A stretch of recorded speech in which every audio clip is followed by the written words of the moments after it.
la más cordial bienvenida a Clemente Castañeda, él es coordinador nacional de Movimiento Ciudadano, quizá una de las campañas más visibles, la de Movimiento Ciudadano en estas últimas elecciones. Coordinador, ¿cómo está? Buenas noches. ¿Qué tal, Leonardo? Muy buenas noches para ti y para todo tu auditorio. Mucho gusto escucharte. Oiga, ¿se puede vivir o abrir espacio político en un país tan polarizado como el nuestro? Pues yo creo que ese es el gran reto después de la elección. Como decía alguien por ahí, pues sí, las campañas pasan, la confrontación pasa y como que llegó el momento de ponernos a dialogar sobre los grandes problemas y las soluciones que necesita México. De otra manera vamos a seguir perdiendo el tiempo, perdón que lo diga así. ¿Ya? ¿Qué balance tienen de cómo les fue en las urnas? ¿Ganan un gobierno estatal? ¿Compitieron seriamente en Campeche? Por cierto, le pregunto, ¿van a impugnar Campeche, coordinador? Los saldos son buenos, como tú lo decías, el caso de Nuevo León pues es un caso sobresaliente, hoy con el gobernador electo Samuel García, y sí, en el caso de Campeche, que tuvimos una elección muy cerrada, llena de irregularidades y llena de anomalías, y en el conteo oficial, con nuestro candidato Eliseo Fernández en segundo lugar, vamos a ir a la impugnación de la elección. Creemos que tenemos razones para pedir la nulidad de la elección y estamos trabajando en eso. Oiga, ¿no es quizá lo más cosméticamente recomendable que el presidente haya recibido ya a Laida Sansores, coordinador?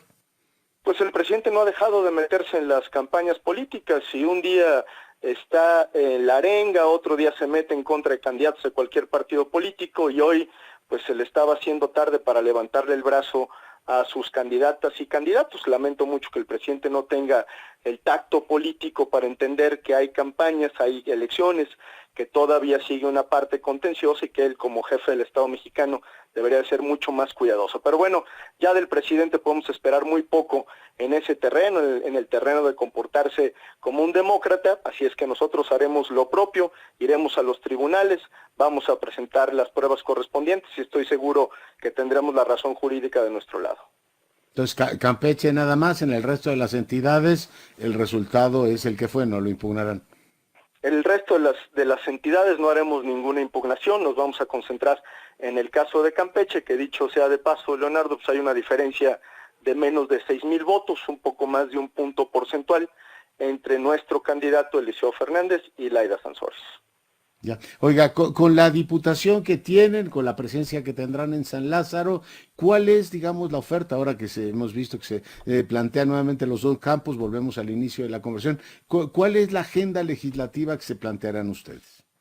Pues de entrada decir, Leonardo, que no pretendemos nosotros, como se ha discutido públicamente, asimilarnos a alguno de los dos bloques.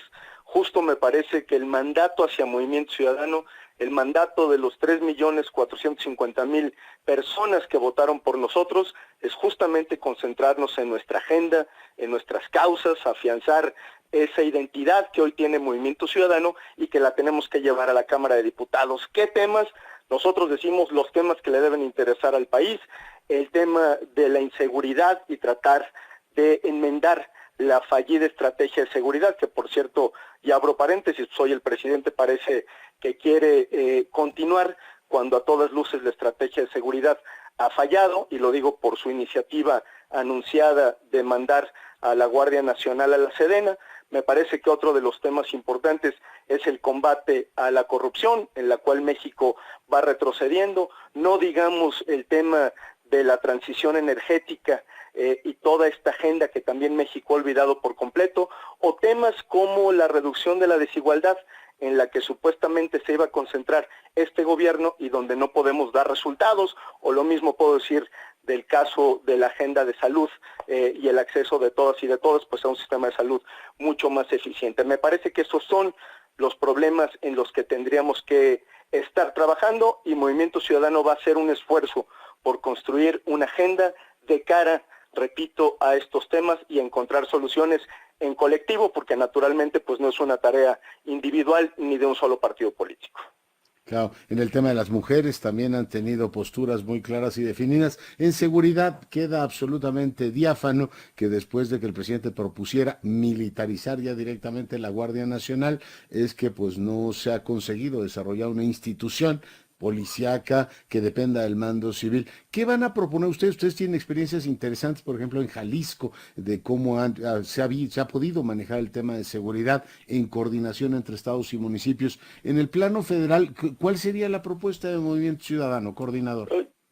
Yo creo, Leonardo, que necesitamos primero entender que la estrategia de seguridad, que por cierto es más o menos la misma que impulsó Felipe Calderón, la que continuó Peña Nieto, la que hoy parece que quiere no solo refrendar, sino constitucionalizar el presidente de la República, ha fracasado por completo. Lo que hemos perdido en este país es la oportunidad de crear instituciones civiles de seguridad. Y creo que ahí deberíamos orientar nuestros esfuerzos, a generarle un nuevo marco institucional a las policías, dar cuenta de la realidad de muchos estados, por ejemplo, el caso de las policías metropolitanas o del orden metropolitano, o la coordinación intergubernamental, de rediscutir una vez más hacia dónde se están yendo los recursos públicos y cómo fortalecemos a los cuerpos policíacos, y una serie de competencias que tenemos que redistribuir entre los órdenes de gobierno, por darte una pincelada general. Y creo que lo más importante, e insisto en ello porque además creo que la campaña electoral dio cuenta de la grave crisis de seguridad en la que vivimos, es entender que si no corregimos en este momento, lo único que va a suceder es que va a terminar este sexenio y vamos a empezar otra vez del punto cero. Habremos perdido 6 años sin hacer policía, sin fortalecer las instituciones civiles de seguridad, y nos vamos a arrepentir pues por muchos años y quizá generaciones.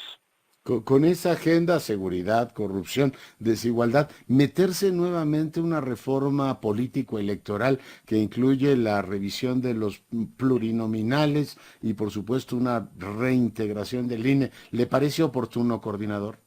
No, por supuesto que no, Leonardo. Otra vez me parece que el presidente nos quiere distraer con el petate del muerto.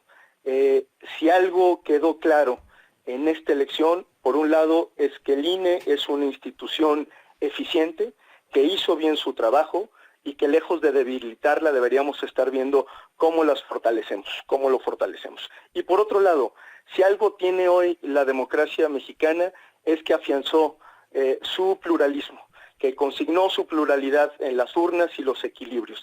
Y el presidente de la República retoma una agenda que, por cierto, también la tenía o la retomó Peña Nieto en la campaña del 2015, cuya intención es mermar el papel de las oposiciones, seguir lastimando a quienes pensamos diferente, como si en este país no pudieran caber varias voces, justo como se consignó en el proceso electoral, y producto de lo cual, por cierto, pues hoy Movimiento Ciudadano tiene una fuerza parlamentaria importante. Lamento muchísimo que el presidente esté distraído en eso, justo, me parece, para no concentrarse en los temas de a de veras, como lo ha hecho durante todo la primera parte del sexenio. Pues en lugar de hablar del tema de la pandemia, de la reactivación económica, pues el presidente sigue en esta lógica de polemizar, de inventar a sus adversarios y de hablar pues de lo que a él le interesa y no de lo que le interesa a la gente de México.